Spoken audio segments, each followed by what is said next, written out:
Hola a todos. Vamos a dar unos minutitos para comenzar, ya que se sigue agregando gente. Así, un minuto más o menos.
Bueno, mientras tanto, los voy a invitar a que pongan sus cámaras para intentar hacer que esta instancia sea un poco más personal, un poco más cercana.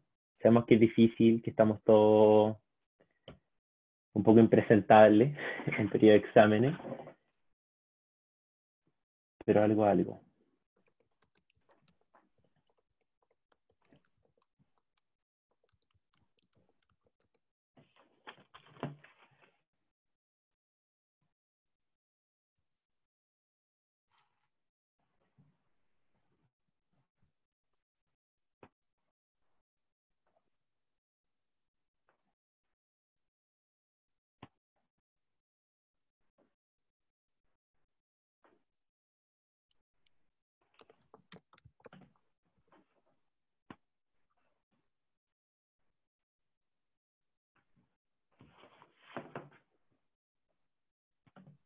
Bueno, yo creo, ¿les parece si comenzamos? Me parece a mí. Sí, por mi parte también. Ya, perfecto. Buenas tardes a todos. Les presento a Felipe y a Valentina, los expositores de hoy, quienes nos van a exponer sobre la estigmatización y la patologización del colectivo LGTBIQ+. Bueno, para comenzar, quería darle las gracias por su presencia a ustedes dos, eh, y sobre todo por estar presente acá en la tercera charla que desarrollamos como subsecretaría en el marco del mes de la diversidad sexual. Bueno, ya queda el penúltimo día del mes, así que ya estamos dando cierre a las actividades que hemos hecho. Y bueno, les doy paso para que se presenten ustedes. Yo, Sí, Valentina, comencemos eh, contigo. bueno, yo soy Valentina Verbal, soy historiadora. Ahora estoy estudiando mi doctorado en Estados Unidos, en Miami, en historia. Eh, y nada, o sea, digamos, podría decir, soy historiadora, ese es como mi eje principal de mis intereses, pero siempre he tenido como intereses también de, eh, digamos, debatir, por decirlo así, temas políticos y temas de género en particular también. O sea, tengo como dos carriles, un carril más ensayístico y un carril más como académico. Eso podría describirlo. ¿Y tú ahora estás en Estados Unidos? Sí, claro. ¿O sí? Sí, estoy en Estados Unidos, no me fui a Chile. O sea, afortunadamente, antes de la pandemia yo había tomado la decisión de no ir a Chile, quedarme acá, porque yo estoy en mis vacaciones de verano, que son buenas las vacaciones acá, son como, bueno, igual Claro. que en Chile, son como 3 meses y medio. Y preferí quedarme acá para trabajar fuentes que tengo en PDF, porque tengo muchas fuentes en PDF, entonces, y bibliografías secundarias que leer también. Entonces dije, este verano voy a quedarme acá para avanzar con esas fuentes. Ya el próximo verano voy a ir a Chile todo el verano a trabajar, a ir a archivos propiamente tal, donde hay fuentes como inéditas, digamos, prensa, fuentes de gobierno, judicial, etcétera. Eso. Así que afortunadamente no tuve ese problema de otros compañeros que habían sacado pasajes, se habían hecho la ilusión de ir a sus Mm, países, etcétera. Mm. sí, Igual ha sido lo más bien difícil. complicado estar el encierro. Bueno, Felipe, Bueno, muchas gracias por la invitación. Yo soy profesor de la Universidad Adolfo Ibáñez. Eh, Me doctoré en filosofía en la Universidad de Navarra y estudié la licenciatura en de filosofía. También estudié licenciatura en Derecho, aunque nunca me dediqué finalmente al ejercicio de la profesión. Me dedico a la filosofía política, eh, fundamentalmente eh, a teorías de la propiedad, teorías contractualistas y utopías. Y debo confesar que en estos temas soy más bien un advenedizo. bien. Bueno, ahora lo estoy haciendo con anfitriones, porque creo que Valentina tenía un PowerPoint Sí, lo por voy a ahí. compartir. Ya, ¿Lo ahí comparto? lo hice con anfitriones. ¿Te Ah, veo, no? se está cargando, parece.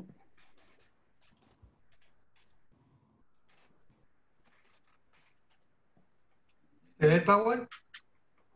Todavía no. Ahí sí, ahí se ve. Ya. Perfecto. Ya, tú me dices cuándo parto. Comiencen, comiencen nomás. Ya, a ver, ¿cuánto tiempo tengo? No existe un tiempo definido, pero con que dure una hora, un Ya, poco más quizá. pero unos 25 minutos tendré yo, ¿no? Sí, Ve- e igual libertad también para que te expreses lo que como quieras también. Ya, pero es que no me gusta Sí, alargarme mucho tampoco. Ya, tú me estás diciendo cuando... Oye, no, dime cuándo esté llegando a los 25 minutos, ¿ya? ya, Dame como, o sea, avísame cuando lleve 15 minutos, ¿ya? ya, perfecto. Ya Eso te te voy a aviso. pedir. Ya, bueno, lo que yo voy a hablar es... lo que yo voy a hablar es sobre un tema que lo he titulado La ideología de género como una repatologización de las identidades trans, porque nos pidieron hablar un poco del tema de la patologización y la estigmatización de la diversidad sexual.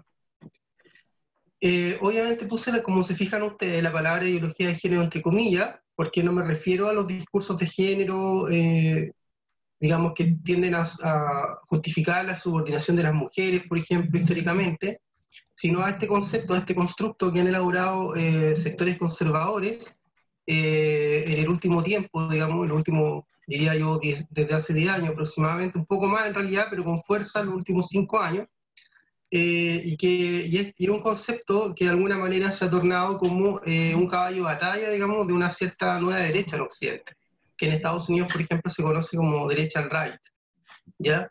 Y básicamente lo que sostiene... voy a parar un poquito que mi perrito se está portando mal.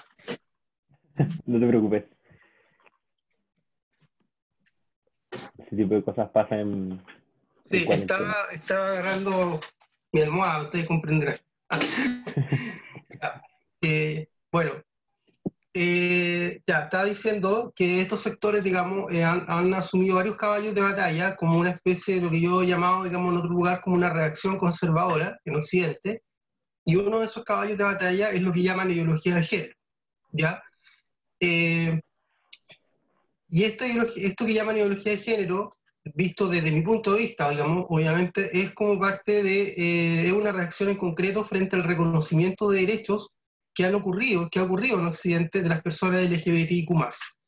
O sea, precisamente, digamos, ese reconocimiento de derechos son expresiones de despatologización, porque se reconocen iguales derechos o derechos de libertad en favor, o de igualdad en favor de las personas de la diversidad sexual, obviamente eso implica que se está reconociendo que no son personas enfermas, digamos. Eso lo podemos hablar un poco después, pero tiene una relación con eso. Entre paréntesis, yo voy a hablar indistintamente de diversidad sexual, disidencia sexual, LGBTIQ+, etcétera. No me voy a complicar con esas distinciones para los efectos de esta charla, ¿ya? simplemente identidades que son no normativas, que son disidentes, que son minoritarias, etc. Y básicamente el concepto de ideología de género tiende a atacar dos grandes movimientos, el feminismo y las personas de la diversidad sexual. ¿Ya? Bueno, ¿y por qué yo digo, digamos, que este proceso, este concepto, este caballo de batalla, llamado ideología de género, supone un proceso de repatologización?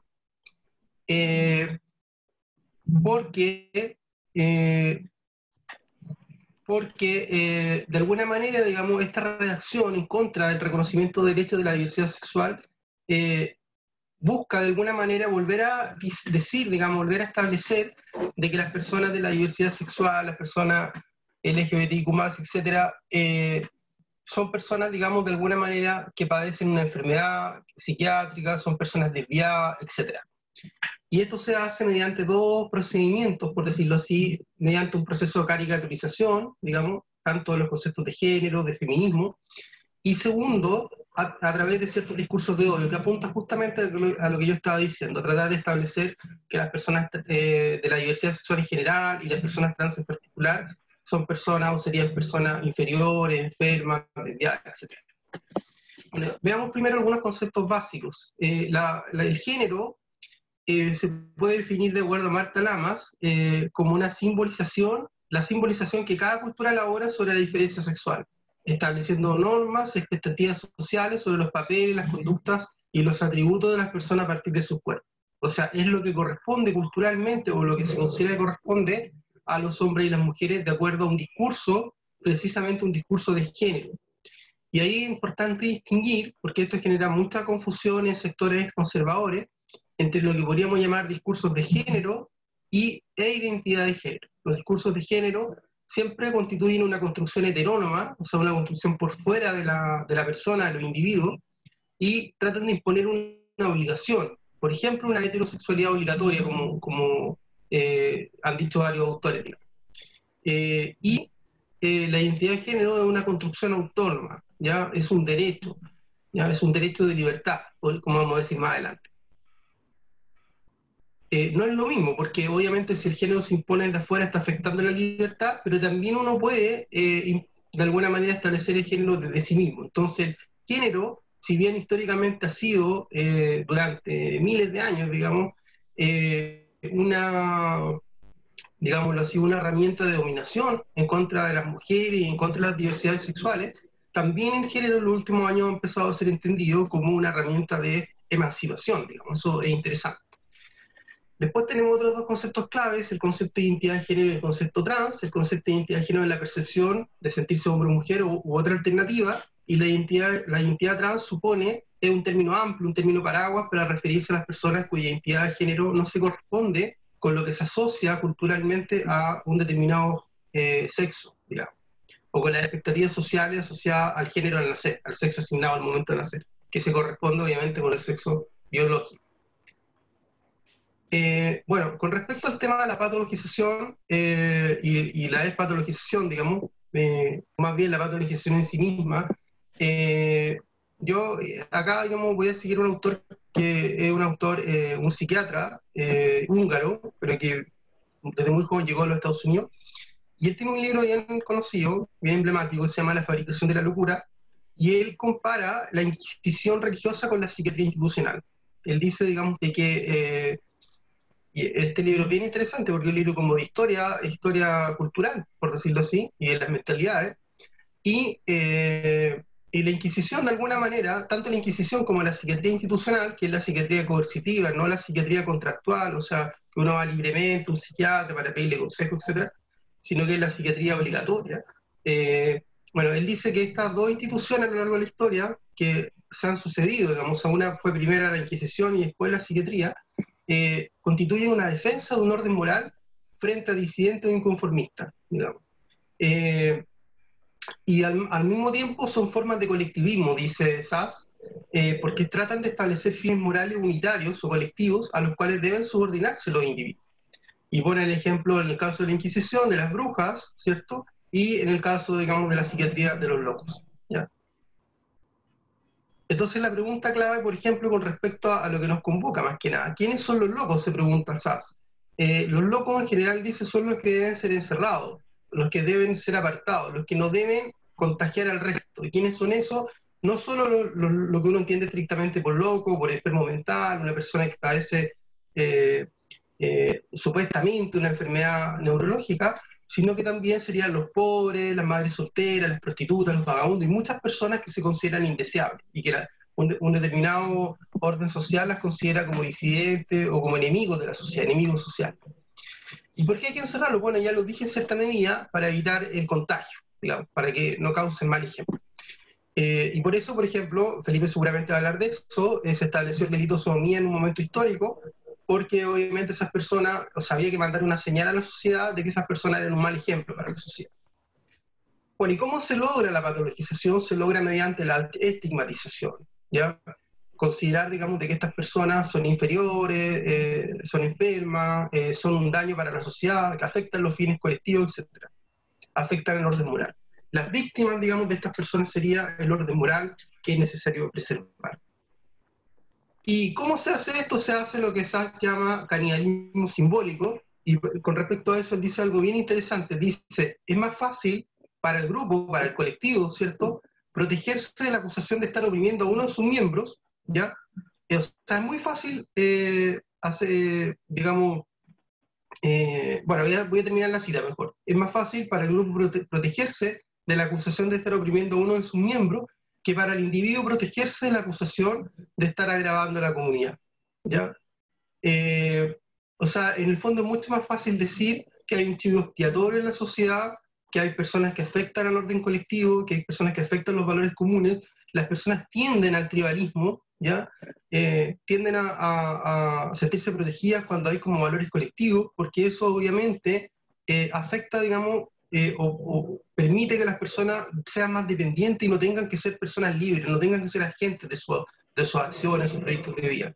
Eso a mucha gente la acomoda, mucha gente tiene miedo a la libertad y también al mismo tiempo tiende a favorecer los discursos colectivistas en distintos planos de la vida, en este caso en materia sexual y en materia moral. Y por eso que es necesario considerar que las minorías pueden ser sacrificadas por el bien de la comunidad desde distintos puntos de vista, no necesariamente matándolas o dañándolas físicamente, o ni siquiera necesariamente, dependiendo de los tiempos históricos, encerrándolas en una cárcel o en un hospital, sino que puede ser negándoles los mismos derechos, considerándolas inferiores, etc. Hay muchas formas de apartar a las minorías. Y obviamente esto se hace tratando de establecer de que esas minorías son otros, son extraños, y eso se hace a la vez deshumanizando esas minorías, considerándolas como enfermos, como criminales, qué sé yo. Y dice Sachs, ¿cuál es el precio que tienen que pagar las minorías si quieren ser libres, si quieren ser autónomas, si quieren emanciparse? Tienen que oponerse, y mediante un trabajo muy valiente, eso lo dice en 1970, y habla mucho también del caso de la homosexualidad, que Felipe se va a referir, tienen que oponerse a las mayorías ilustradas, ya tienen que oponerse a los discursos hegemónicos, que son discursos, en 1970, cuando hablaba Sachs, conservadores, heteronormativos, etc. En fin. Entremos al tema de las identidades trans. ¿Cómo se produjo el proceso de patologización y despatologización? Primero que nada, en el año 2009 se estableció una campaña del movimiento trans a nivel internacional, que es lo que se conoce, o se ha conocido, se conoció, bueno, todavía existe esta campaña, como Stop Trans Pathologizations, o sea, paremos la patologización trans. Y acá hay unas fechas que son clave, cómo se fue avanzando el reconocimiento de la transexualidad o de las identidades trans en general en los manuales psiquiátricos. Primero fue transexualismo y aparece la fecha, después trastorno de identidad de género, y ahora en el 2013 es disforia de género. Pero es importante aclarar que todavía la transexualidad o las identidades trans, etcétera, como le queramos decir, constituyen un trastorno mental. O sea, todavía los trans son enfermos mentales, aunque suene duro decirlo, es verdad. Pero, sin embargo, el último, ya, a ver, sí, ahí voy a explicar un poco eso, no me acordaba bien. El último manual, o sea, la versión del 2013, ha ido matizando un poco esto y ha ido ayudando también, o poniéndose a tono, por decirlo así, con un proceso de despatologización, aunque no es totalmente una despatologización. Todavía es patologización, pero una patologización, digámoslo así, con más moderada, ¿ya? Bueno, y en general hay dos paradigmas para enfrentar el tema de la identidad trans y también de la diversidad sexual en general. paradigma de la enfermedad, que las identidades trans son anormalidades, ¿cierto? Y el paradigma de la diversidad, que dice que las identidades trans son expresiones de la libertad individual o expresiones de la diversidad humana. Bueno, y este manual, la última versión, el 2013, el DSM-5, establece, digamos, trata de como, ¿cuál es el matiz que trató de introducir? Que más que centrarse en la incongruencia de género, o sea, que las personas trans nacen con un cuerpo equivocado, como siempre se acostumbra a decir, en un cuerpo equivocado, lo que dice este manual, nos vamos a preocupar ahora del malestar que sienten las personas trans por haber nacido con una incongruencia de género. Al final, hay una diferencia matípica, más que decir nos vamos a preocupar por el hecho de que la persona nace con disforia de género, o sea, con incongruencia de género, nos vamos a preocupar por el malestar que tiene esta persona. Pero de todas maneras, ese malestar por la incongruencia de género es considerado un trastorno mental. Igual, digamos, eso se puede rebatir y se puede discutir y por qué ese malestar va a ser considerado un problema psiquiátrico, cuando en realidad ese malestar es producto más bien de la discriminación, de que la sociedad no acepta la diversidad, no acepta a las personas trans, etc. Y también hay una organización bien importante, que es la que aparece mencionada ahí, que tiene un manual que se llama Standard of Care, que establece, digamos, los estándares, los procedimientos, los protocolos, etcétera, para todo el tema médico respecto a las personas trans. Y este manual, en su última versión, que creo que es de 2012, un año antes de la última versión del DSM-5, el manual de la APA, de la Asociación Americana de Psiquiatría, también estableció bastante, es más avanzado, o sea, lo que quiero decir, esta organización es mucho más avanzada en el tema trans, tiene una visión más del paradigma de la diversidad que el paradigma de la enfermedad, aunque también tiene elementos del paradigma de la enfermedad, no es plenamente avanzado, por decirlo así. Y también la OPS tiene un documento en 2013 que fue unos meses antes del manual de la APA, que también considera, este es el más avanzado de los tres, la Organización Panamericana de la Salud considera derechamente que la identidad trans no es solo una enfermedad mental, sino que simplemente son una identidad sexual, digamos, o de género en particular, igual. Y hay otros elementos, otras fuentes, otros hitos, digamos, que también han ido avanzando hacia el paradigma de la diversidad, como el caso Atala, el caso de esta jueza lesbiana, porque también este caso, pese a referirse a la orientación sexual, también reconoció la identidad de género como una categoría de no discriminación. La ley Zamudio también reconoció la identidad de género y, por supuesto, la ley de identidad de género que reconoció el derecho a la identidad de género, o sea, el derecho a poder modificar el carnet de identidad, ¿ya? En el año 2017. Bueno, ahora yo quiero hablar, me voy a saltar mucho texto porque este PowerPoint tiene mucho texto, pero no era el tiempo, me voy a saltar texto, pero les voy a mencionar dos fuentes fundamentales, dos libros que establecen este proceso de repatologización de las identidades trans y de la diversidad sexual en general, aunque yo voy a ejemplificar más con el tema trans, y que son justamente libros que hablan de este constructo conservador que se llama ideología de género, que ellos llaman ideología de género. Este libro es bien conocido, es de unos autores argentinos que han tenido bastante éxito, hay que decirlo. Si uno pone, por ejemplo, en YouTube los nombres de estos autores, va a encontrar un montón, una gran cantidad de conferencias, como dicen ellos, ya entre comillas, digamos. Va a encontrar una gran cantidad de charlas, digamos, de ellos en distintos lugares. Generalmente son lugares, más que lugares académicos, son lugares de iglesia evangélica, generalmente. Y también de movimientos católicos, que sí, no sé. Bueno, y ellos utilizan dos tipos de herramientas para repatologizar a las identidades trans y, reitero, la diversidad sexual en general: la falacia argumentativa y los discursos teóricos. Por ejemplo, con respecto a la falacia argumentativa, una falacia que utilizan muy seguido, muy frecuente, y que lo usan todos los sectores conservadores, por eso esto es a manera de ejemplo, es la falacia del hombre de paja, ¿cierto? Que es caricaturizar y tratar de caricaturizar o ridiculizar el argumento contrario. Por ejemplo, ellos siempre caricaturizan estas frases emblemáticas de Simone de Beauvoir: no se nace mujer, se llega a serlo, y el sexo siempre fue género, de Judith Butler.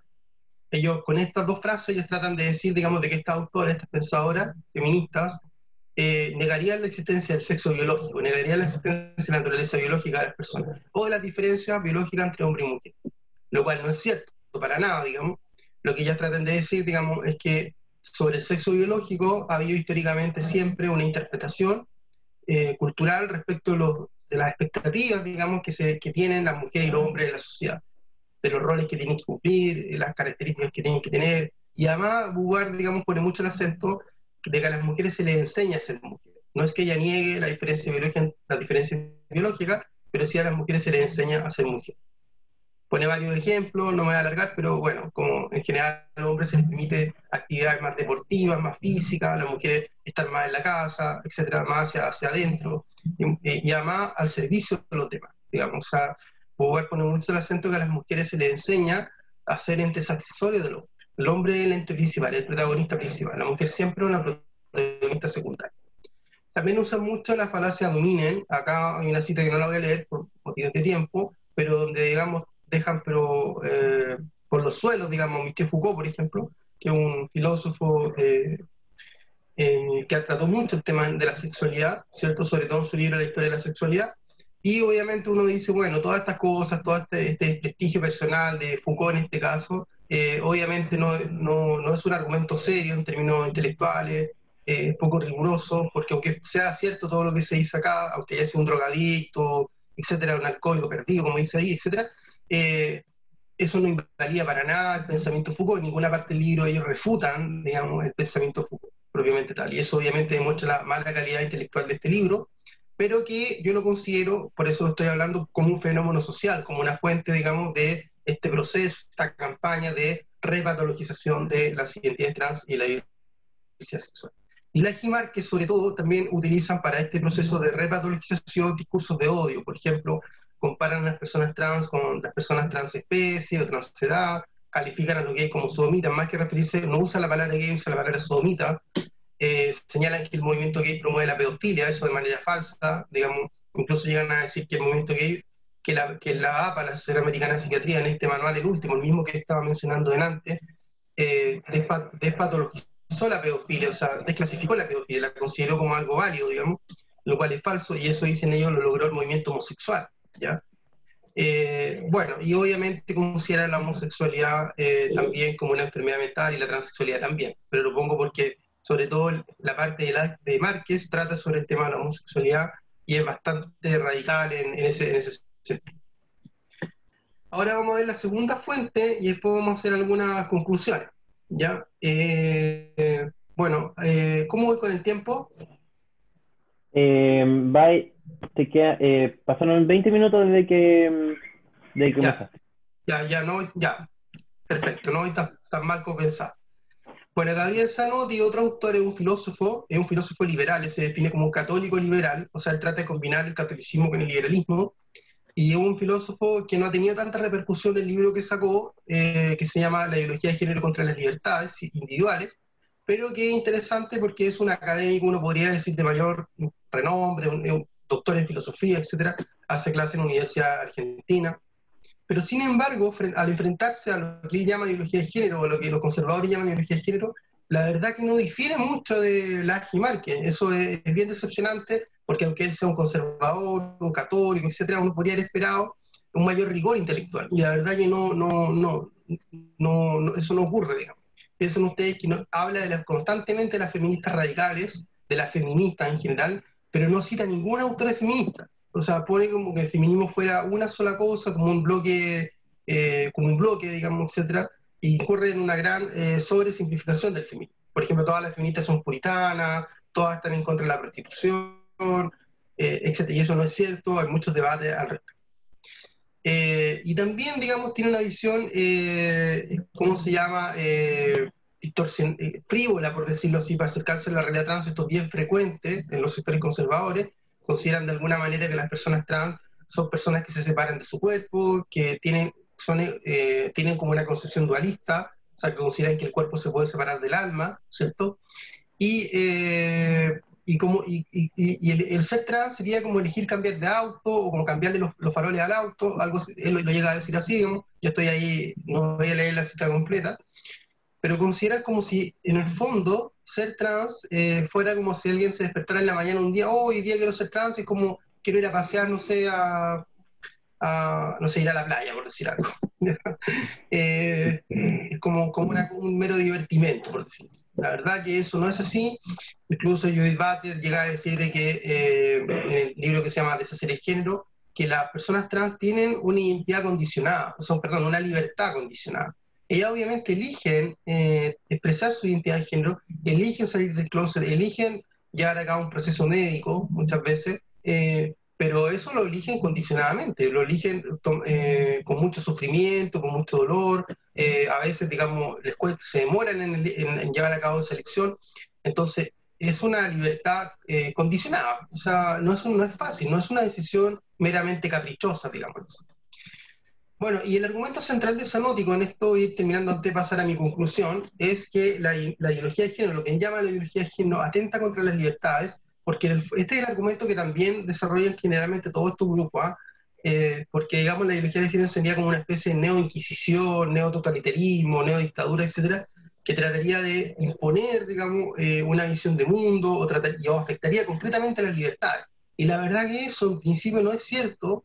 En general, todas las grandes demandas de la diversidad sexual no son demandas que apuntan a coaccionar al resto, sino que son demandas de igualdad ante la ley. Por ejemplo, el matrimonio igualitario obviamente trata de permitir que las personas del mismo sexo se puedan casar, al igual que lo hacen, digamos, o que lo han hecho históricamente las personas de distintos sexos, pero eso no implica que se va a atacar o se va a suprimir el matrimonio entre personas de distintos sexos. El matrimonio heterosexual va a seguir existiendo igual, digamos.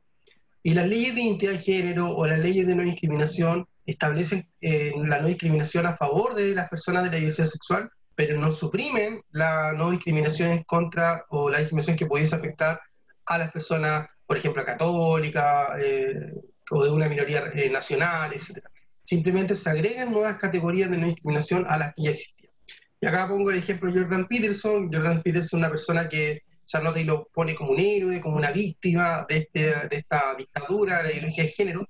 Y la verdad que yo, poniéndome a investigar el caso de Jordan Peterson, llegué a la conclusión de que es una farsa este caso, porque en verdad nunca Jordan Peterson fue coaccionado, fue afectado por la ley antidiscriminación, una ley canadiense de no discriminación, que ya existía y que tenía las categorías de religión, nacionalidad, clase social, etcétera, como categorías de no discriminación, y solamente agregó la categoría de identidad de género que no existía, incluso creo que existía orientación sexual ya, porque no estaban reconocidas las personas trans como personas posibles víctimas de discriminación, y él consideró que eso era un atentado contra sus libertades, porque no, tenía que verse obligado a tratar a las personas trans por su nombre de género, por su pronombre, etc.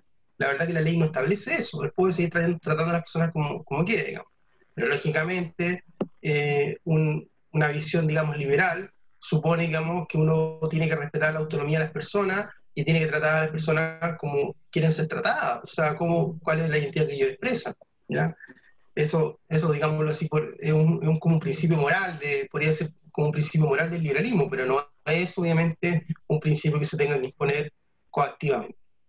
Y a modo de conclusión, ¿por qué yo digo que la identidad de género es un derecho de libertad? Esto está desarrollado en un paper que se llama así, la identidad de género como un derecho de libertad, y fue publicado en la revista Estudios Públicos, y lo pueden buscar en academia.edu, paso el dato, ahí están mis trabajos, históricos y no históricos, que lo pueden descargar ahí, porque yo creo, digamos, que la identidad de género cumple, por decirlo así, con tres principios del liberalismo clásico, y acá sigo, digamos, a Hayek, a Friedrich Hayek. Uno es el individualismo político, segundo el orden espontáneo y tercero la libertad individual. Con esto voy terminando. ¿Ah? El individualismo político no es egoísmo, no significa, digamos, que las personas van a aislarse, digamos, como generalmente dicen los colectivismos en general, por ejemplo, el comunitarismo es criticar el liberalismo, sino que significa que la sociedad le tiene que reconocer al individuo el derecho de perseguir fines propios, incluso como si fueran fines supremos, ¿ya? O sea, significa, digamos, que las personas son reconocidas como fin y no como medio, porque ellas pueden también establecer sus propios fines. Y el enemigo a vencer del individualismo político son los colectivismos, lo mismo que estamos hablando en antes, o sea, lo que decía Sass, el establecimiento de un orden moral colectivo al cual tengan que sujetarse, subordinarse los individuos. Y también un orden espontáneo. El orden espontáneo no significa un orden que surge como por evolución biológica, sino que un orden que surge a partir de la interacción de los individuos que al final van construyendo un orden que permite, digamos, que las personas puedan perseguir sus propios fines, digamos, sus fines individuales. O sea, el orden espontáneo, en este caso para Hayek, es un orden jurídico que no impone fines morales unitarios, sino que es un orden ateleológico. O sea, no establece fines colectivos, sino que es un orden jurídico incluso, pero que garantiza que las personas puedan perseguir sus propios fines. Eso significa espontáneo. La palabra espontáneo en la tradición filosófica significa voluntario. No es que signifique natural en el sentido de biológico, aunque muchas veces la gente se confunde con ese término. Y después, obviamente, tenemos la libertad individual, y lo puse al final porque es como por decirlo así, la guinda de la torta, los principios liberales, y significa, digamos, a partir de los dos anteriores, que las personas no se someten a la voluntad de otro, ¿ya? O sea, en el fondo hay coacción cuando las personas están sometidas a la voluntad del otro, dicho de otra manera. La coacción es lo contrario de la libertad. Y Hayek dice algo que es bien interesante, dice que la coacción no se reduce a la violencia física, al impedimento físico que otro ejerce en contra de uno, sino que también se reduce, hay coacción cuando la sociedad no entrega todas las alternativas de elección, ¿ya? Y por alternativas de elección no se refiere necesariamente a entregar bienes materiales, etcétera, aunque él hable también de eso, de que existan condiciones materiales mínimas para el ejercicio de la libertad. Pero se refiere, digamos, que si la sociedad establece un fin colectivo, un fin unitario, y no hay alternativas de elección, o sea, no hay alternativas para perseguir un propio proyecto de vida, eso podría ser considerado como coacción, porque obviamente la gente no tiene, o las personas no tienen como más opciones que las que se les está imponiendo, digamos. Entonces, obviamente la identidad de género como un derecho de libertad, porque se les permite a las personas trans tener el derecho a cambiar su carnet de identidad, por ejemplo, implica, digamos, de que se amplían las alternativas de elección, ¿cierto? Y que ayuda, digamos, a que la identidad que no pueda ser considerada ya no como una enfermedad, ya no como una enfermedad mental, qué sé yo, sino como una expresión de la libertad humana, ¿ya? Bueno, esa sería mi exposición. Después espero responder preguntas. Muchas gracias. Muy interesante. Comenzamos con Felipe y de ahí le damos lugar a las preguntas, o primero pregunta y después Felipe. No lo sé, como prefieran. De todas formas, yo tengo otras cosas que hacer también, así que en lo posible me gustaría no extenderme, digamos así, en la ronda de preguntas y la exposición más allá de las 8:30. Ya, perfecto. Entonces partamos con lo tuyo y así también pueden salir preguntas en donde se mezclen las dos exposiciones. Bueno, sí, porque en realidad estoy compartiendo pantalla, ¿o no? Humanización de las Porque personas. en realidad yo me voy a referir, como dice el título de mi presentación, a la deshumanización de las personas LGTBIQ+. Y obviamente en mi presentación hay varios puntos que se relacionan o que son idénticos prácticamente a lo que trataba Valentina, por ejemplo, a propósito de SAS, del psiquiatra del que hablaba ella recién. Bueno, básicamente lo que yo voy a sostener aquí es que esa deshumanización, la deshumanización de las personas LGTBIQ+, tiene lugar por medio básicamente de dos ideas, digamos así, de dos tesis acerca de lo que consiste la sexualidad humana, y esas tesis, para propiciar en último término esa deshumanización, tienen que contribuir a la fabricación de un determinado tipo de persona, que es el que en último término es ubicado, para decirlo butlerianamente, en los márgenes de la humanidad. Una vez que ese proceso de deshumanización, o lo que podríamos llamar también la fabricación de la persona, digamos así, anormal o pecadora, queda consumado, ese tipo de persona queda fuera, por así decirlo, de la comunidad moral humana, y en consecuencia la sociedad en su conjunto, digamos así, expresa o implícitamente permite darle un trato diferente al resto de los miembros de esa comunidad humana. Este es un proceso en realidad que se verifica o que ha tenido lugar no solamente respecto a las personas que pertenecen a las minorías sexuales, sino que ha ocurrido también, obviamente, respecto de otros grupos de personas también. Por ejemplo, ha sucedido, supongamos, también con los nativos americanos, ¿cierto? Con lo que los españoles llamaban los indios en América, o con los negros, ¿cierto? Durante, qué sé yo, el siglo XVIII, el siglo XIX, bueno, o antes, ¿cierto? Perdón, dejé de compartir pantalla sin querer.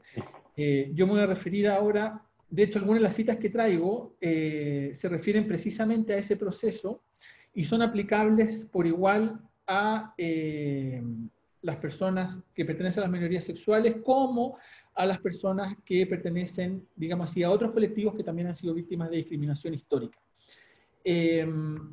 Entonces, voy a partir con una idea en la que hace mucho hincapié, por ejemplo, Judith Butler, ¿cierto? Y es que la violencia física comienza y es posibilitada por la denegación del reconocimiento del otro o por lo que ella llama su desrealización. Esto es lo que yo me refería con la fabricación de un tipo de persona cuya descripción, por así decirlo, se sitúa en los márgenes de la comunidad moral humana, en los márgenes de la humanidad, dicho más sencillamente, descripción que por lo tanto permite el tratamiento discriminatorio o el tratamiento denigratorio de ese tipo de personas. Y en el caso de las personas LGTBI, ¿cierto?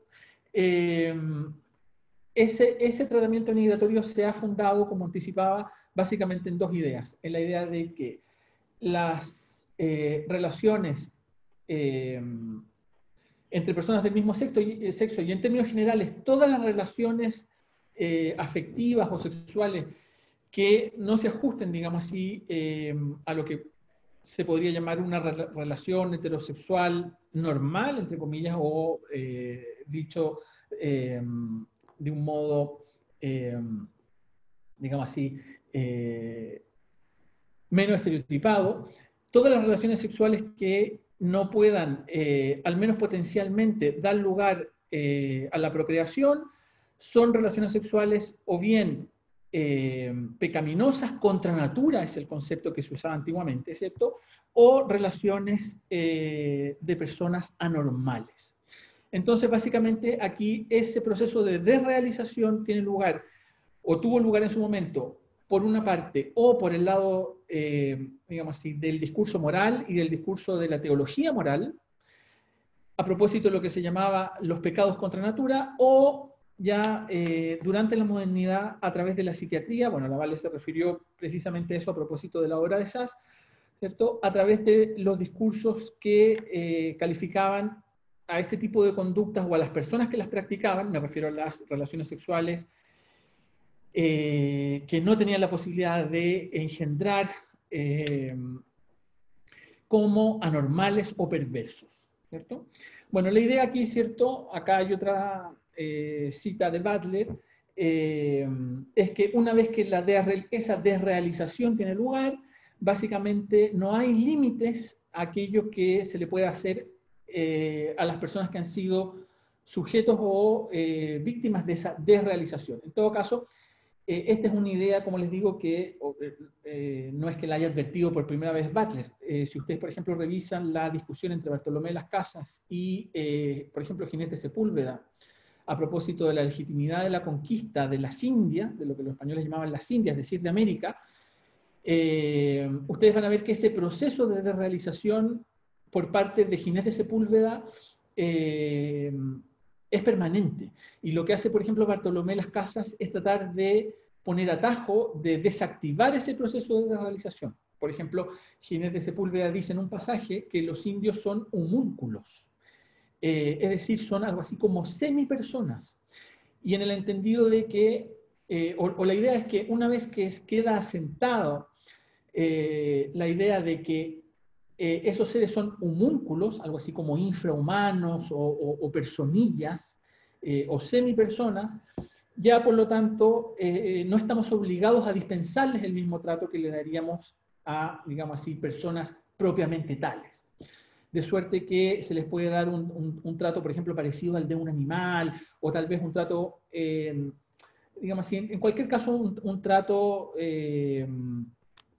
diferente del que se le puede otorgar o que se le debe otorgar a una persona en todo el sentido de las palabras. Y por ejemplo, como les digo, lo que hace Bartolomé de las Casas es todo el tiempo decir que esa construcción, esa fabricación del sujeto indígena o del indio que está haciendo Ginés de Sepúlveda no se condice con la realidad, que Ginés de Sepúlveda no ha estado en América, que los antecedentes que le aporta son falsos, ¿cierto? Que los indios en realidad son personas, bueno, él después son personas igualmente capaces y tienen las mismas capacidades intelectuales, o incluso mayores, dice él, que las de los españoles, ¿cierto? Bueno, el punto de Bartolomé de las Casas, ¿cierto? Es que esa despersonalización es falsa. Y me refiero a este punto porque lo que ha sucedido con las personas que pertenecen a las minorías sexuales es básicamente lo mismo. Si ustedes quieren en otra escala, ¿cierto? Pero es un proceso análogo, un proceso semejante.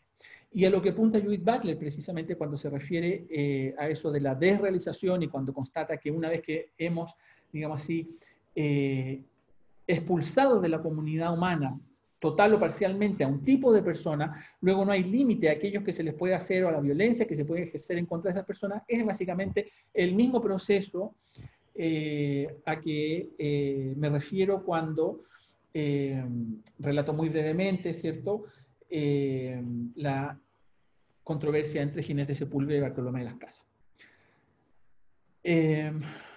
Bueno, ahí está una cita, ¿cierto?, de Judith Butler de Vida Precaria, un texto que les recomiendo, y que se refiere, por ejemplo, miren lo que dice ahí al final de la cita, ¿cierto?, que está en el recuadro blanco.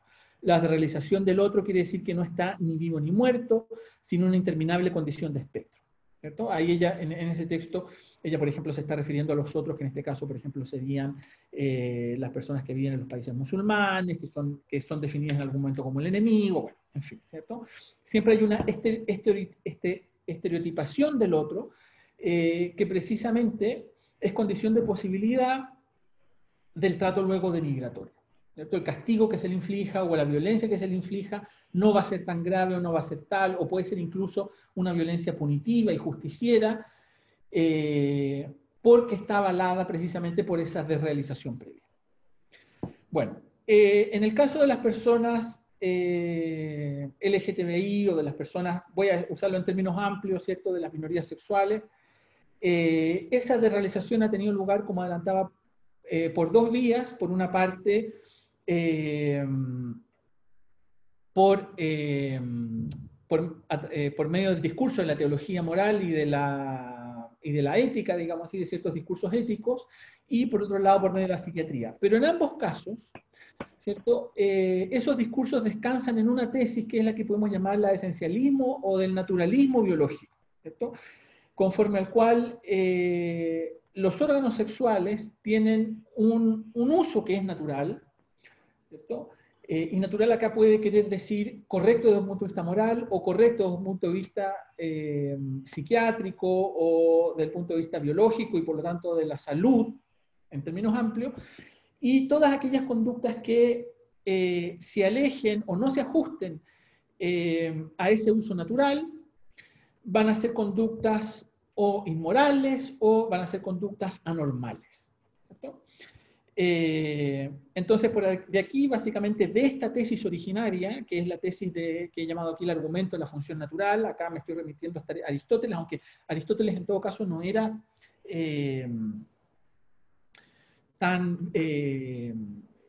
¿cómo decirlo?, tan vehemente en este punto, o no era tan enfático en este punto. Pero de aquí básicamente ha salido, por ejemplo, la idea de la inmoralidad de la sodomía o la anormalidad de la sodomía. Y acá sodomía está utilizado en términos amplios para referirse a todas las relaciones sexuales contra natura. Porque el concepto se llegó a utilizar en algún momento en un sentido amplio. Sodomitas eran no solamente las personas que practicaban, los varones que practicaban el sexo anal entre ellos, sino todas las personas que practicaban algún tipo de relación sexual, como se decía antiguamente, por vacío indebido, ¿cierto? Todas esas son o van a terminar siendo relaciones contra natura.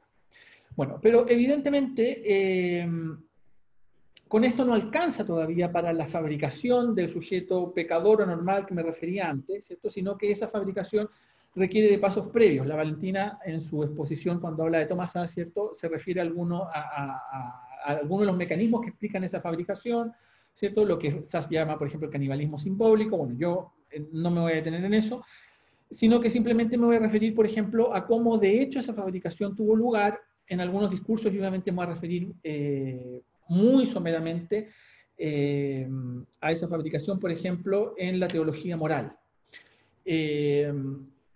Por ejemplo, un principio o un comienzo de esa fabricación se puede encontrar en la Suma Teológica cuando Tomás de Aquino trata el pecado de la lujuria, ¿cierto?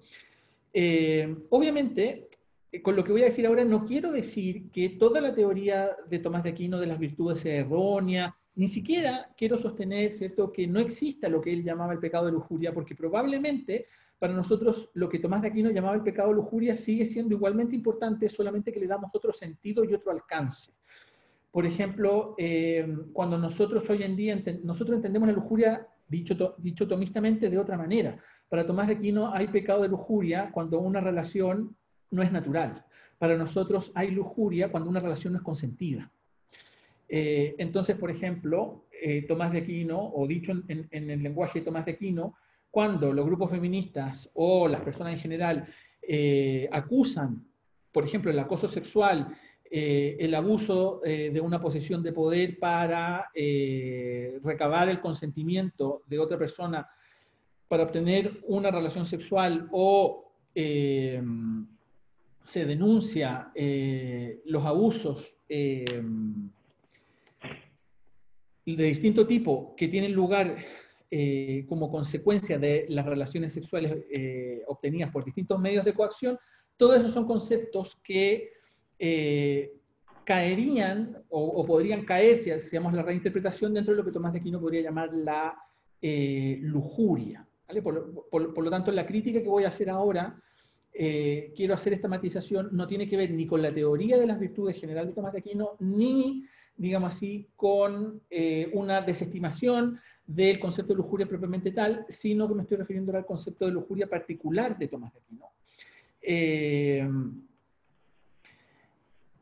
Y porque además este concepto particular de lujuria luego me va a servir a mí para ilustrar después cómo tuvo lugar esa fabricación del sujeto pecador, ¿cierto?, que llega a ser en algún momento un peligro no solamente para sí mismo, sino para la sociedad en su conjunto. Entonces, por ejemplo, dice Tomás de Aquino a propósito del pecado de lujuria, ¿cierto?, distingue distintos tipos de lujuria. Por ejemplo, dice, primeramente, se da cuando sin coito carnal, por puro placer venéreo, se procura la polución. Este pertenece al vicio de inmundicia, es lo que hoy en día nosotros conocemos como masturbación, que también se llama molicia. En segundo lugar, si el coito se realiza con seres de diversa especie, esto se llama bestialidad. Esto es lo que nosotros hoy en día llamamos zoofilia, ¿cierto? En tercer término, si se realiza con uno del mismo sexo, por ejemplo, de hombre con hombre o de mujer con mujer. Este vicio se llama sodomítico. Y por fin, si no se observa el modo correcto de realizar el acto humano, sea introduciendo instrumentos de placer, sea empleando otras formas bestiales o monstruosas de pecado, ¿cierto? Por ejemplo, aquí se podría pensar en el sexo oral o en el uso de distintos juguetes sexuales, bueno, en fin. ¿Cierto? El punto aquí es que hay distintos tipos de lujuria, pero hay una que va a ser particularmente grave, ¿cierto?, que va a ser el sodomítico, ¿cierto?, porque, bueno, la bestialidad, por lo que dice Tomás de Aquino, ¿cierto?, en otro pasaje, dice, y como en el vicio contra naturaleza el hombre traspasa las leyes naturales del uso de los actos venéreos, en esa materia dicho pecado es gravísimo. En las otras especies de lujuria se traspasa solamente algo que está determinado conforme a la recta razón, supuestos no obstante los principios naturales. Entonces esto es muy importante, y esto es lo que va a dar Paulo, quizás no tanto del mismo Tomás de Aquino, porque, bueno, sí, aunque de hecho, obviamente, él tenía una visión súper estereotipada, digamos así, prejuiciosa, de lo que nosotros llamamos hoy en día personas LGTBIQ+, ¿cierto? Obviamente hay mucho anacronismo en todas estas comparaciones, pero bueno.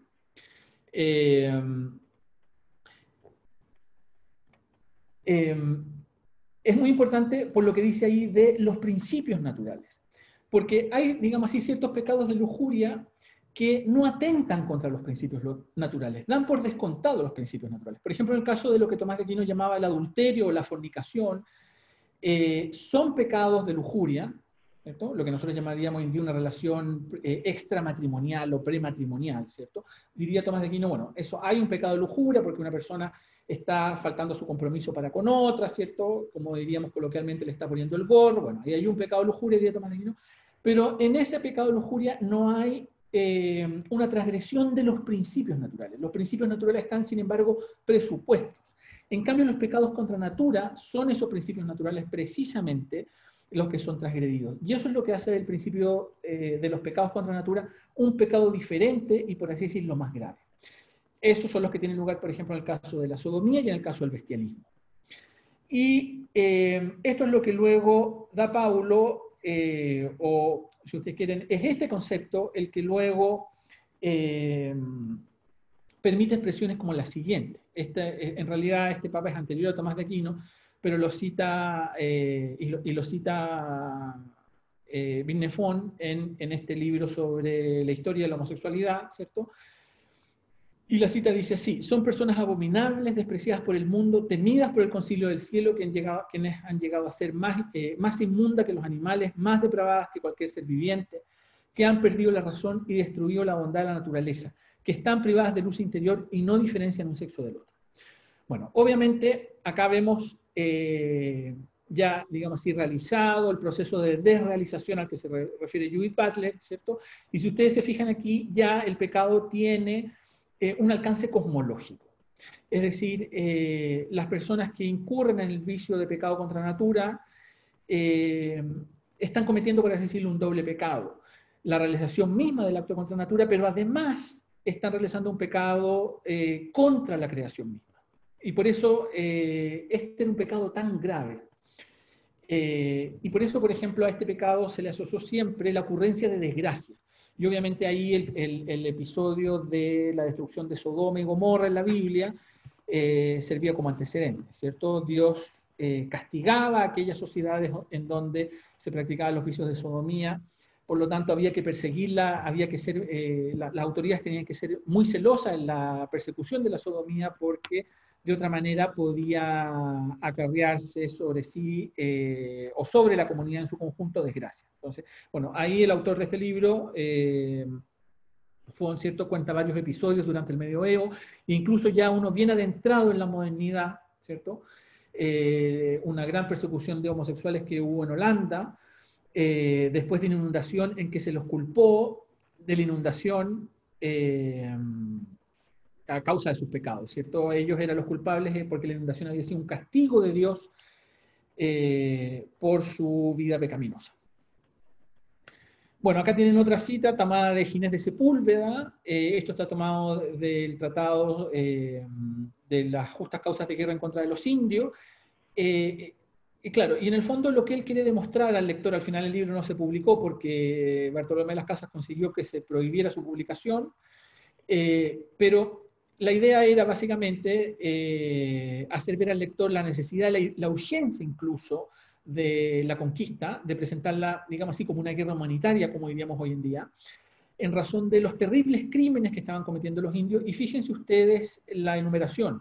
Él pone la antropofagia o el canibalismo al mismo nivel, por ejemplo, que la sodomía, la zoofilia, ¿cierto? Bueno, el incesto y el aborto. O bueno, el mismo Bartolomé de las Casas, ¿cierto? El buen Bartolomé, para que ustedes además vean que esta era una visión muy extendida, adhería respecto de estas mismas conductas a la misma opinión, aunque él no creía que eso avalara, digamos así, la conquista, pero bueno, ese ya es otro problema.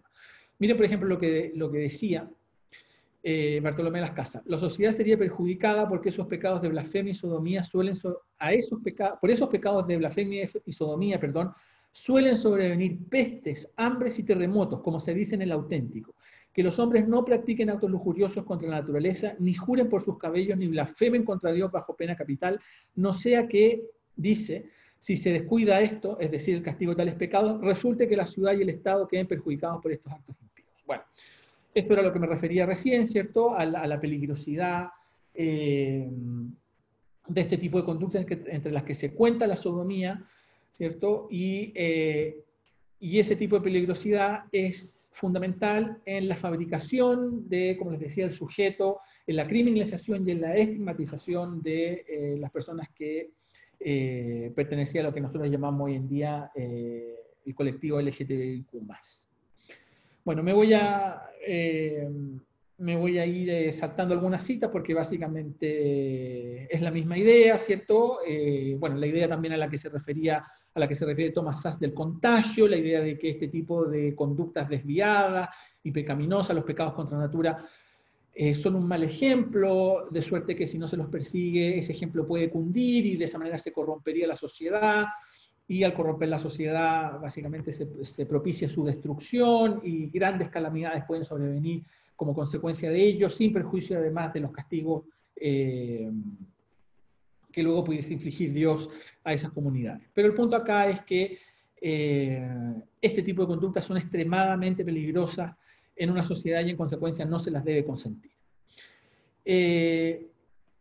Bueno, me salto varios siglos, ¿cierto? Porque la idea es ahora referirme a el proceso de estigmatización que en su momento llevó a cabo la psiquiatría, ¿cierto? Digamos así, la ciencia médica, que tomó el relevo de la teología moral y de la Inquisición. Y aquí, por ejemplo, un libro muy importante es el de Krafft-Ebing, un libro que se llamaba Psicopatía Sexualis. Krafft-Ebing fue un autor célebre en su época, fue un autor muy importante. De hecho, por ejemplo, Carl Gustav Jung decidió dedicarse a la psicología y a la psiquiatría después de leer un libro de Krafft-Ebing. Y de hecho su libro Psicopatía Sexuales fue un libro que era algo así como el manual canónico a través del cual se enseñaba, digamos así, psicopatía sexual o las anormalidades sexuales durante mucho tiempo. Y miren, por ejemplo, lo que dice Krafft-Ebing, y acá precisamente está la tesis a la que me refería antes del argumento de el uso natural de los órganos sexuales, ¿cierto? La concepción naturalista o esencialista del órgano sexual. Miren lo que dice él. Toda expresión del instinto sexual que no se corresponda con el propósito de la naturaleza, es decir, la reproducción, debe ser considerado como perverso. Bueno, Krafft-Ebing, como les decía, tuvo una influencia enorme. Él en su libro entrevista a personas, a homosexuales, ¿cierto? Bueno, a personas de lo que llamaríamos hoy en día comunidad LGTBIQ+, ¿cierto? Y él cree poder comprobar que en esas personas hay distintos rasgos psicopáticos, distintas anomalías psicológicas, y él atribuyó esas anomalías precisamente a, digamos así, la realización de estas conductas y a su condición, por así decirlo, sexual. Bueno, y obviamente aquí está el problema, ¿cierto?, de lo que se llama confundir el efecto con la causa. Porque claro, en la época en que Krafft-Ebing realizó a cabo su estudio empírico, efectivamente las personas que pertenecían a esa comunidad o a ese colectivo presentaban tales síntomas, pero ahí la pregunta hubiese sido si esos síntomas eran consecuencia de esas inclinaciones o de esa condición sexual, o más bien consecuencia de las condiciones sociales bajo las cuales tales personas vivían, ¿cierto? Piensen ustedes que en esa época, qué sé yo, la homosexualidad, por ejemplo, era perseguida penalmente. Piensen, por ejemplo, en el caso de Oscar Wilde, que terminó en la cárcel, ¿cierto? Era, por ejemplo, muy común el chantaje, por lo tanto, las personas que eran homosexuales tenían que vivir escondidas, temerosas siempre de alguna acusación o de ser descubiertas. Eso significaba además el ostracismo social, que, bueno, su familia les diera la espalda, que les despidieran de sus trabajos, bueno, convertirse en una suerte, digamos así, de leproso, de modo que las condiciones en que las que vivían las personas de las minorías sexuales en esa época eran condiciones terriblemente adversas, ¿cierto?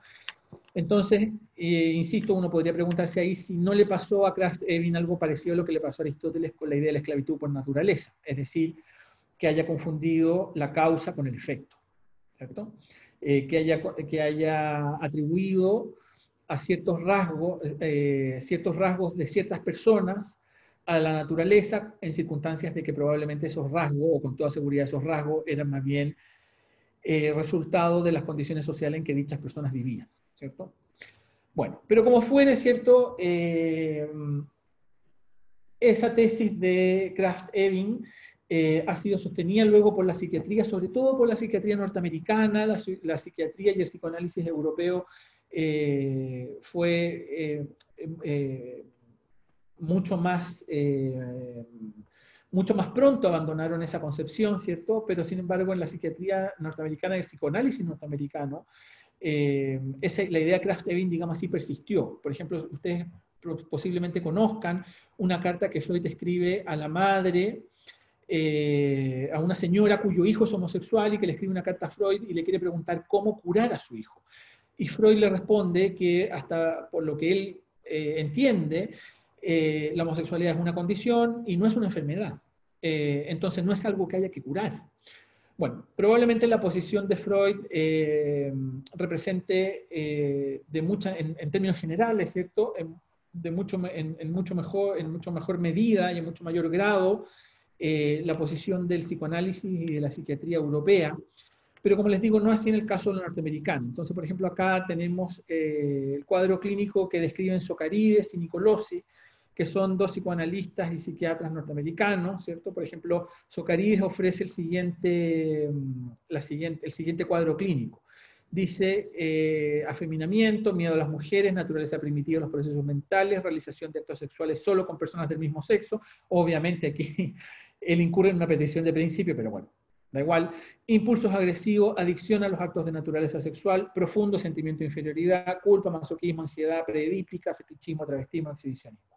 Bueno, y Nicolosi añade a esto lucha de poder, desconfianza, desapego emocional, superficialidad y retabilidad.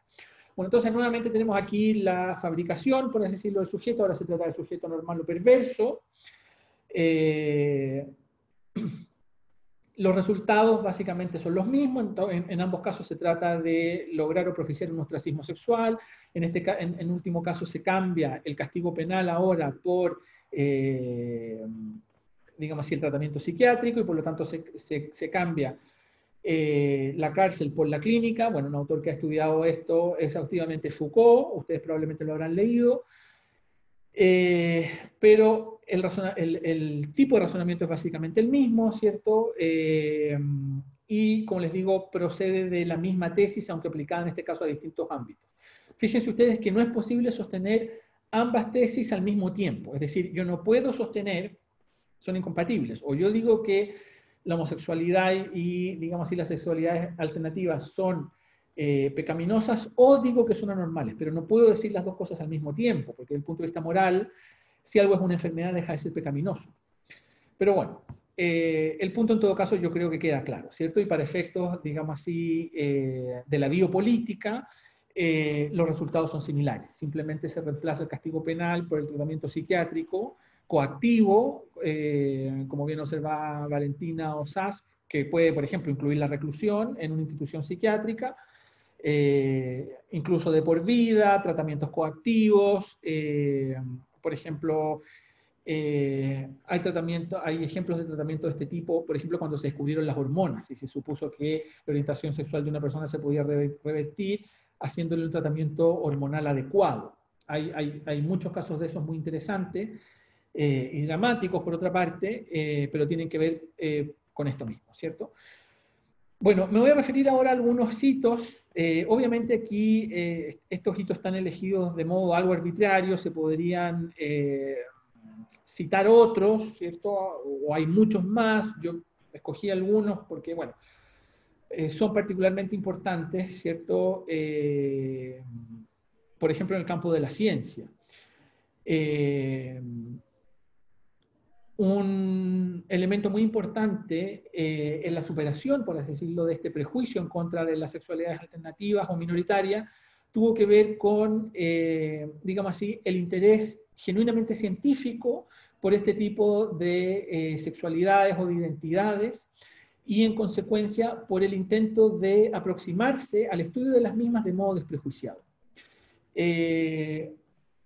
Aquí es muy importante, por ejemplo, los estudios de Karl, o si ustedes quieren, la obra, los estudios de Karl Heinrich Ulrich. Miren las fechas de las obras, ¿cierto? 1862 y 1870.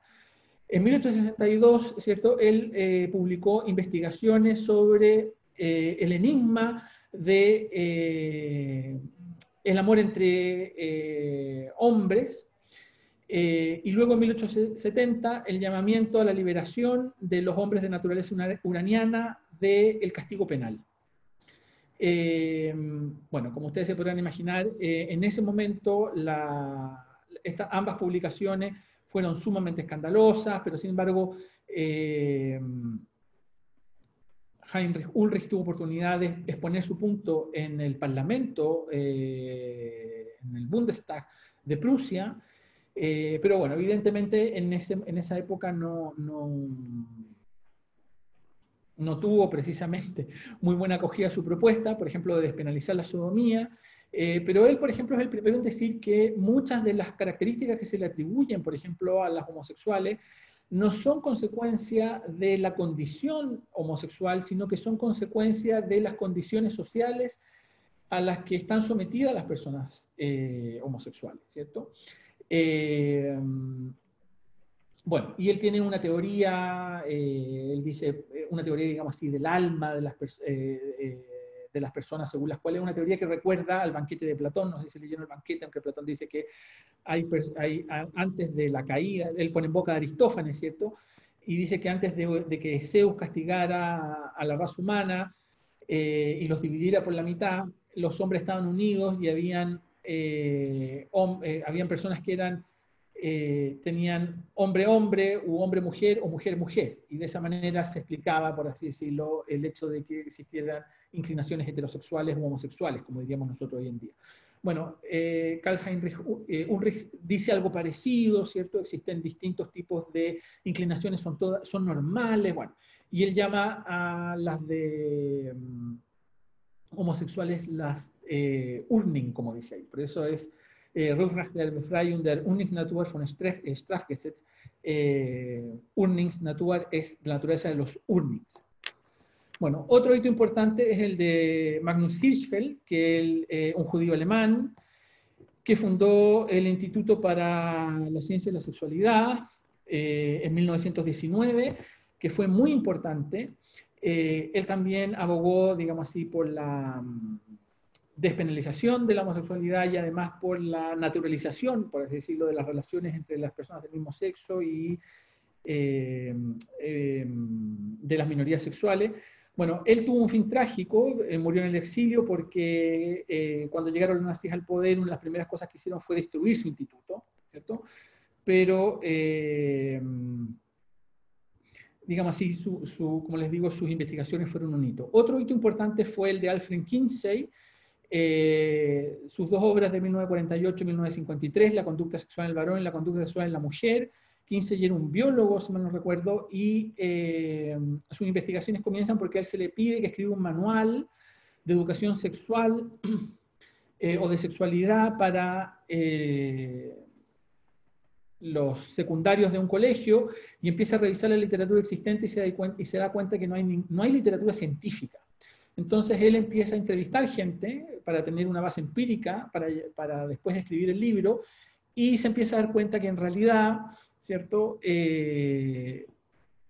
la ocurrencia, digamos así, de relación entre personas del mismo sexo son mucho más frecuentes de lo que se pensaba, y de que aparentemente la sexualidad de las personas no es, digamos así, una característica fija, sino que es porosa y maleable a lo largo del tiempo, y que hay personas que, qué sé yo, por ejemplo, durante su pubertad o en su juventud tuvieron relaciones con personas de su mismo sexo, pese a que después luego la abandonaron. Bueno, al final se da cuenta en realidad que el concepto, digamos así, de una sexualidad monolítica es cuestionable, y que además las prácticas homosexuales o de otros tipos digamos así, perversas eran mucho más frecuentes de lo que se creía.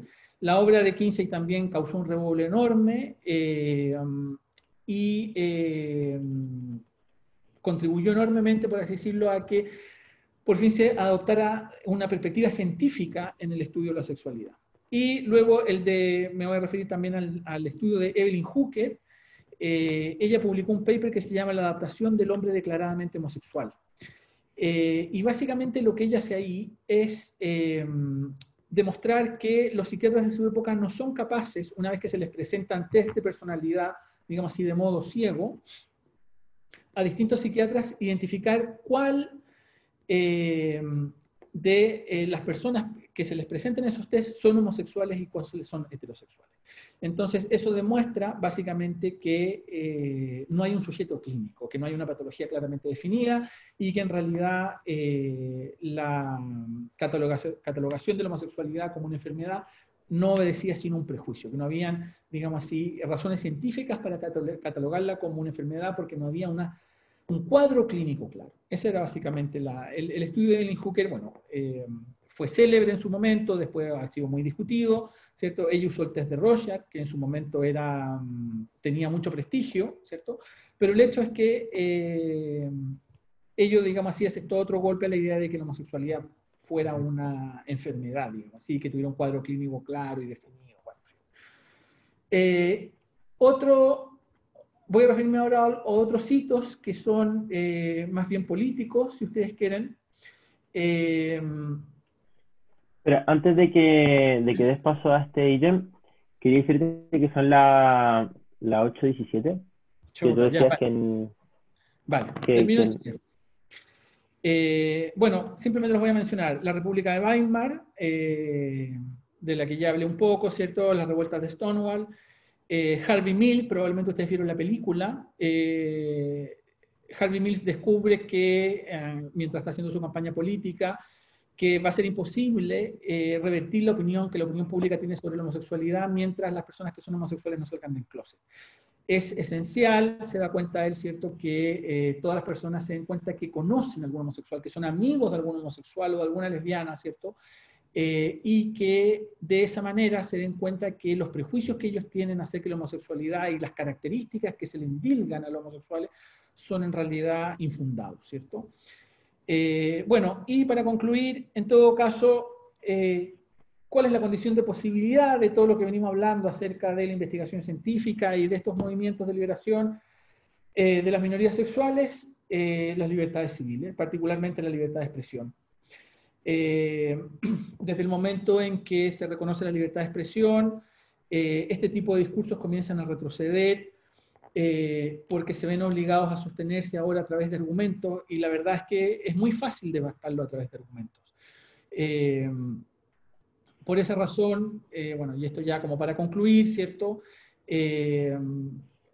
Creo, ¿cierto?, que las personas que participan de los movimientos de liberación de las minorías sexuales debieran comprometerse de modo inequívoco con la defensa de la libertad de expresión, porque básicamente las conquistas que han logrado a lo largo de los años han sido en muy gran medida gracias a esas libertades. Bueno, y con eso yo concluyo.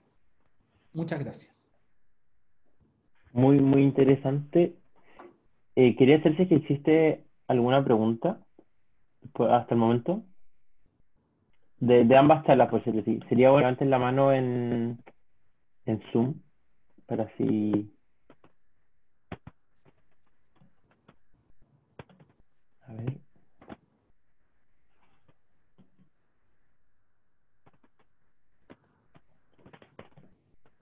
Bueno, igual yo quería decir algo que encontré súper importante, que esa conclusión que llegó Harvey Milk, lo que dijiste que para que exista una verdadera entendimiento y hacia las minorías sexuales es que la gente y las personas tienen que aceptarse a sí mismas y que públicamente, porque asimismo la gente heterosexual y que no se entiende mucho con este tema, ella misma se da cuenta que es una realidad mucho más cercana y que no es tan distante. la verdad. Sí. Yo, Sí, piensen, por ejemplo, en la época de Harvey Milk, que no es tan lejos, pero piensen en la época de Harvey Milk, todos los prejuicios que habían asociado a la homosexualidad y en la que la homosexualidad además era considerada, o se la asociaba a la pedofilia. Entonces, el hecho de que las personas que participaban de su campaña, los allegados a él, empezaran a salir todos del armario o del closet, como se dice, ¿cierto? Y obligaran a su familia a darse cuenta de que tenían hijos, amigos, primos, hermanos, lo que fuera, gays, ¿cierto? Y de que en consecuencia los gays no eran unos monstruos, no eran los monstruos que ellos habían escuchado siempre que eran, contribuyó de una manera enorme a la normalización de la homosexualidad. Hoy en día, obviamente, la situación es diferente, al menos en, digamos así, en los países occidentales, o en la mayoría de los países occidentales, ¿cierto? Pero gran parte de estos prejuicios se alimentan y descansan en último término en parte en el temor y en parte en la ignorancia. Por eso es tan importante, digamos así, que confrontar este tipo de discursos con valentía, ¿cierto? Como dice Thomas Szasz, ¿cierto? Y por otro, al mismo tiempo, digamos así, contar entre los amigos, las personas cercanas, etcétera, ¿cierto? Sobre todo hoy en día, en que antes probablemente había que tener una virtud heroica para hacer eso, pero hoy en día ya no, y eso tiene que ver precisamente con el hecho de que se ha ido normalizando, y por eso Harvey Milk se da cuenta de eso, de lo importante que es de cara a ir, digamos así, despatologizando en las relaciones sociales normales este tipo de identidades. bien, yo tenía una pregunta para Valentina, que tú hablaste de una cita de Simone de Beauvoir, no que se veo muy bien cómo decir su apellido, que podemos decir que es una de las autores feministas más importantes del siglo XX. Y ella señala que una mujer no se nace, sino que se hace. ¿Cómo responden estos grupos feministas radicales, siendo que siempre se toman el discurso de Simón? O sea, ¿qué pensaría ella más bien de estos grupos TERF que van en contra de las mujeres transgénero? Disculpa. Bueno, ya bueno, dos cosas. Uno, Simone de Beauvoir se refiere a la educación, sobre todo a las niñas, y como decía yo antes, ella muestra la educación de las niñas diferente a la educación de los niños, sobre todo al interior de familia, y también se ha estudiado, bueno, en los colegios. Eh, la mujer está hecha para agradar, dice Simone de Beauvoir, ya, y para servir también. Eh, Ya, y tú me estás preguntando los grupos radicales que consideran de que las personas trans no son sujetos del feminismo, ¿un poco a eso te refieres? Como que Sí, consideran su exacto. biológica, ya. Ya, lo que pasa es que el feminismo, históricamente, obviamente, siempre ha sido un movimiento, tanto teórico como un movimiento social, eh, en defensa, digamos, de la igualdad de las mujeres, dicho de otra manera, en contra de la subordinación de las mujeres, a favor de la emancipación de las mujeres, podríamos agregar, ¿cierto? Y obviamente Ujú. tienen mujeres como mujeres biológicas, o sea, personas que nacen con sexo femenino y que producto de eso son víctimas de discursos de género, justamente como decían antes, que apuntan a la subordinación. Entonces, históricamente, obviamente, siempre el sujeto del feminismo fueron las mujeres biológicas, pero sobre todo cuando se empezó a utilizar la categoría género, a partir de los años 70, según yo creo, la primera autora que utilizó la categoría fue Kate Millett en Política Sexual, y sobre todo con la teoría queer, y especialmente con Butler, de alguna manera se empezó, de hecho Butler, el libro El género en disputa, creo que el subtítulo es como ¿quién es el sujeto del feminismo? Algo así, no me acuerdo. Y ella discute que el sujeto del feminismo sea la mujer biológica, ¿cierto? Y ella agrega, incorpora, digamos, como sujeto del feminismo a la minoría sexual. ¿Y por qué eso? Porque los discursos de género no afectan solamente a las mujeres, sino que también afectan a las minorías sexuales. Porque obviamente los discursos de género que dicen cómo tienen que ser los hombres y las mujeres, sexualmente y culturalmente y socialmente, etcétera. También, por ejemplo, se dicen que los hombres, también esos discursos dicen que a los hombres tienen que gustar las mujeres, que tienen que ser masculinos, a las mujeres tienen que gustar los hombres, etcétera. Generan lo que Adrian Rich llama una heterosexualidad obligatoria, ¿cierto? Eh, y entonces, ¿qué es lo que pasa? Que, bueno, yo no he estudiado a fondo este tema, pero a partir del hecho de que como que de alguna manera las demandas LGBTIQ+, invisibilizaron un poco, eso es como sobre todo en los años 90 en Occidente, y también durante los años 2000, las demandas propiamente de las mujeres, de alguna manera hubo como una especie de reacción conservadora dentro del feminismo, en contra, digamos, de esta consideración de que el sujeto del feminismo también puede ser, o los sujetos del feminismo pueden ser las personas LGBTQ+, ¿ya? Y ellas generalmente, ¿qué es lo que dicen? Dicen, obviamente, no es que nosotros estamos en contra de, por ejemplo, las personas trans, estamos a favor, todo, pero eso no es una demanda feminista, es una demanda trans solamente, ¿ya?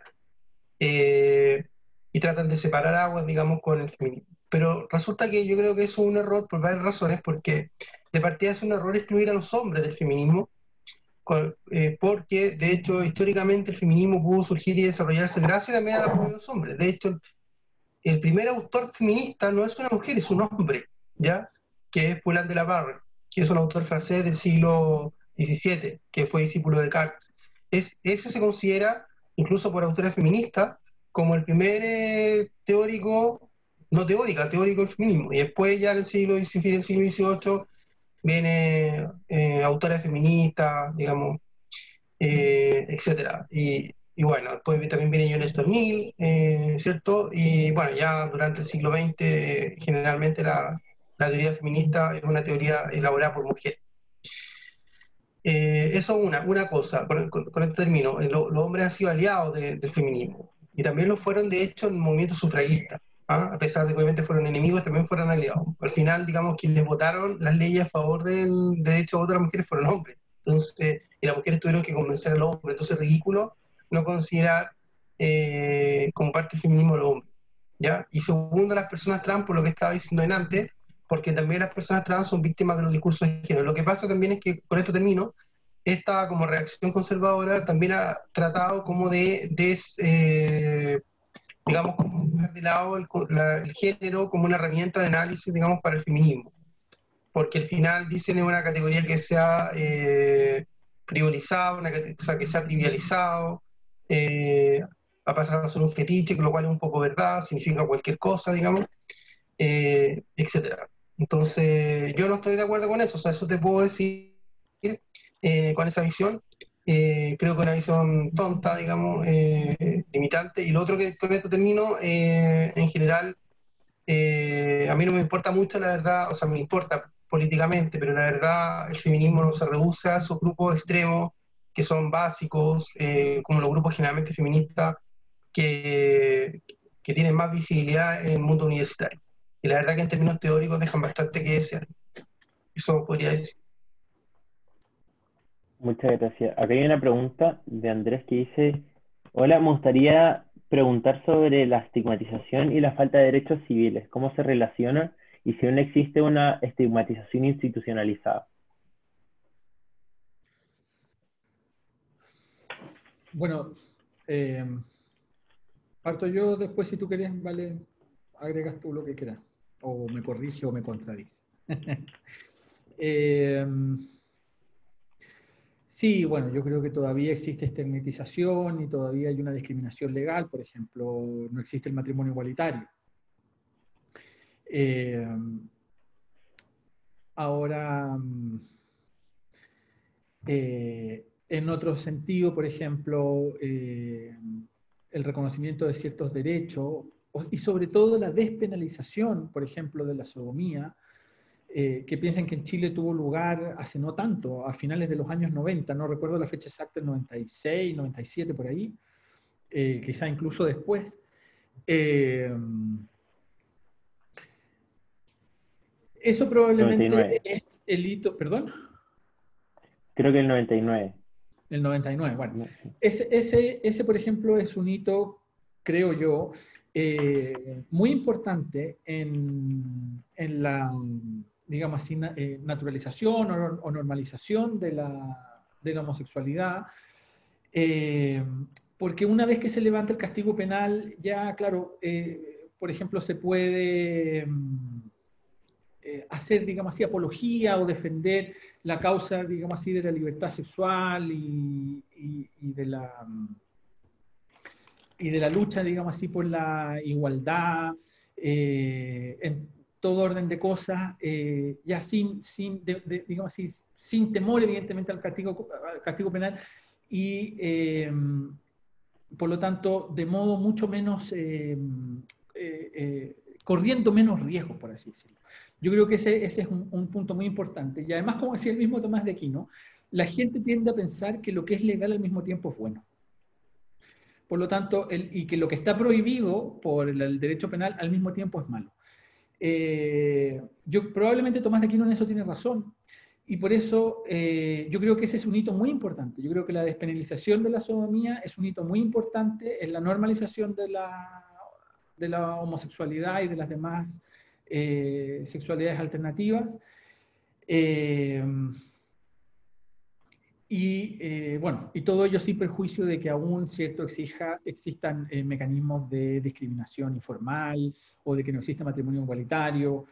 Pero bueno, en cualquier caso, sin perjuicio de que todavía queden espacios de reconocimiento pendientes o tareas por hacer, ha habido en los últimos años en Chile, no sé, los últimos 20 años o más, ha habido avances importantísimos. La opinión social en Chile ha cambiado muchísimo respecto de este tipo de cosas. Bueno, evidentemente eso es algo de lo que alegrarse, ¿cierto? Sin que eso signifique dormirse en los laureles. No sé si la Vale quiere agregar algo. No, sí, cortito. Sí, bueno, yo diría que una tarea pendiente en materia jurídica, en materia de legislación, es el matrimonio igualitario. Con respecto a las personas trans, no se me ocurre que otra tarea podría existir en términos legales, digamos, sino que todavía es un problema cultural y más que nada yo creo que la lucha hay que darla en el sentido de refutar estos discursos o esta reacción conservadora como esta comilla ideología de género. Y por eso que a mí me interesa esto, o sea, a mí a veces me dicen, ¿por qué te preocupas de estar refutando a la y a estos tipos, digamos, si son tan, voy a decir un chilenismo, son tan pencas intelectualmente? La verdad que a mí me preocupa y me importa porque yo creo que hay que dar una batalla de refutación de estos discursos, no porque yo lo considere discurso intelectualmente valioso, de alto nivel, o sea, yo no solamente voy a discutir, la vida no es así, uno no siempre tiene que discutir con grandes pensadores, por decirlo así, realmente, sino que también con personas o movimientos o discursos, digamos, que en la práctica están influyendo y que están afectando. O sea, al final, si uno no discute con estos discursos, quizá el día de mañana podemos retroceder, podemos tener una especie de retroceso. No lo creo realmente, pero al menos en términos, digamos, aunque tengamos igualdad ante la ley, podemos tener en la práctica discriminación, en la práctica dificultades, porque tampoco, digamos, las leyes implican que las personas van a tener, por ejemplo, las personas trans con facilidad de acceso a los trabajos, todavía esos problemas persisten. Entonces son problemas, yo no quiero recalcar, culturales, de discurso, de legitimación moral, digamos, que es lo que hay que hacer. Y eso es importante. Y bueno, y el matrimonio igualitario yo creo que todavía es pendiente. Lo otro que iba a decir con respecto al tema de la despenalización de la sodomía, es que ese ejemplo es muy bueno para retratar lo mismo que dice Sass, porque Sass dice que de alguna manera se trata de buscar un chivo expiatorio para imponer como un orden moral en la sociedad, un orden en este caso heterosexual. Y cuando se despenalizó la sodomía, los discursos en contra eran discursos decían, bueno, nosotros no somos partidarios, decían, llevar a los homosexuales a la cárcel, en la práctica no van a la cárcel, pero el hecho de que exista la sodomía como delito, como crimen, es una señal que se le envía a la sociedad, eso lo dijeron varios parlamentarios, de que la homosexualidad es anormal, es una desviación, en el fondo querían dejar constancia de que la homosexualidad era contraria, digamos, al orden moral que la sociedad tenía que conservar, mantener y promover. O sea, si se despenalizaba la sodomía, se iba a legitimar la homosexualidad. Y obviamente eso podía hacer que los niños, digamos, pudiesen pensar que tienen que ser homosexuales, o sea, se va a incrementar, digamos, el contagio cultural, digamos, en contra de la sociedad, etcétera, etcétera.